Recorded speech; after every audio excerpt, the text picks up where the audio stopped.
Express this in form of a plus iota b। तो आपके सामने 5 माइनस 3 आयोटा का क्यूब दे रखा है, आपको इसको इस फॉर्म में एक्सप्रेस करना है। ठीक है, स्टैंडर्ड फॉर्म में बदलना है। कहने का मतलब ये है, इस तरह का क्वेश्चन एग्जाम में आ सकता है आपका 1 या 2 नंबर में। तो यहाँ पर सबसे पहले तो आपको फॉर्मूला तो चाहिए, a माइनस बी का होल क्यूब का फॉर्मूला चाहिए। तो a माइनस बी का होल क्यूब का आपको फॉर्मूला चाहिए।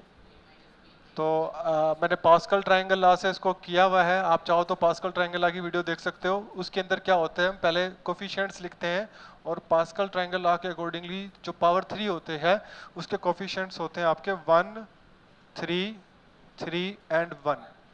ठीक है, और इसमें करते क्या है, आपका सबसे पहले a का क्यूब, फिर a का स्क्वायर, फिर a गायब, और पीछे से शुरू करेंगे b का क्यूब, b का स्क्वायर और b मतलब पावर 1 है और यहाँ b की पावर 0 हो जाएगी तो उसको लिखने की जरूरत नहीं होती है। ठीक है, तो 1 भी लिखने की जरूरत नहीं है क्योंकि यहाँ पर माइनस है। तो पहला प्लस, फिर माइनस, फिर प्लस, फिर माइनस। तो ये फॉर्मूला होता है आपका a माइनस बी का क्यूब का। ठीक है, तो आप चाहो तो ये कैसे लिखा है, ये आप पास्कल ट्रायंगल लॉ की वीडियो है वो आप देख सकते हो। तो इसको मैं हटा देता हूँ क्योंकि 1 लिखने की जरूरत नहीं होती है, क्योंकि 1 की मल्टीप्लाई अगर करते हैं तो नंबर इटसेल्फ होता है, तो यहाँ a की क्यूब ही रह जाएगी।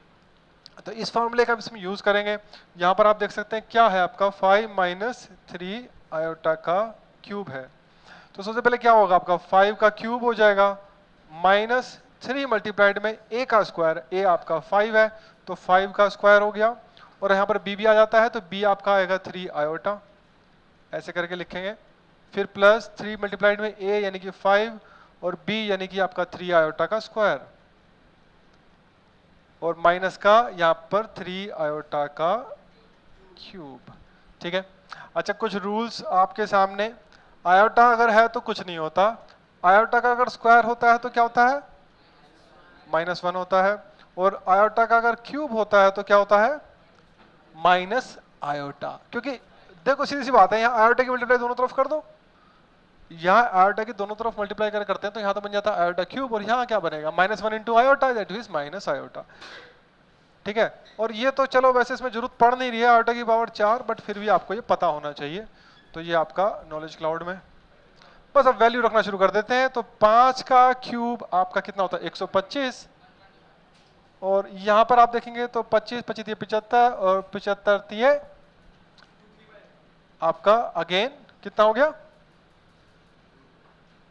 ये 225 हो जाएगा, 225 आयोटा, और यहां पर आपका 9 हो जाएगा। और देखो माइनस का तो आना ही है क्योंकि आयोटा का स्क्वायर, तो माइनस तो लिख ही दो। आपका 5 थी 15, 15 निम में यस 135, और आगे आपका ये 3 3 होते 27, और आयोटा क्यूब आपका माइनस आयोटा, और माइनस यहाँ पर ऑलरेडी है तो क्या हो जाएगा, प्लस के 27 आयोटा। अब आप ऑपरेट कर लीजिए, क्या क्या ऑपरेट हो सकता है। एक तो ये ऑपरेट होगा, यहाँ पर माइनस का 10 आ गया, और यहाँ देखना इनके बीच में क्या बचेगा आपका, ये आपका आ जाएगा माइनस का 198 आयोटा। ठीक है, और तो बस यही करना था, ये सिंपल फॉर्म में हो गया। और आप ए देख सकते हो माइनस का 10 है और बी आपका माइनस का 198 है। तो फाइनल आंसर आपके सामने आ चुका है, इसे कर दो आप हाईलाइट। ठीक है।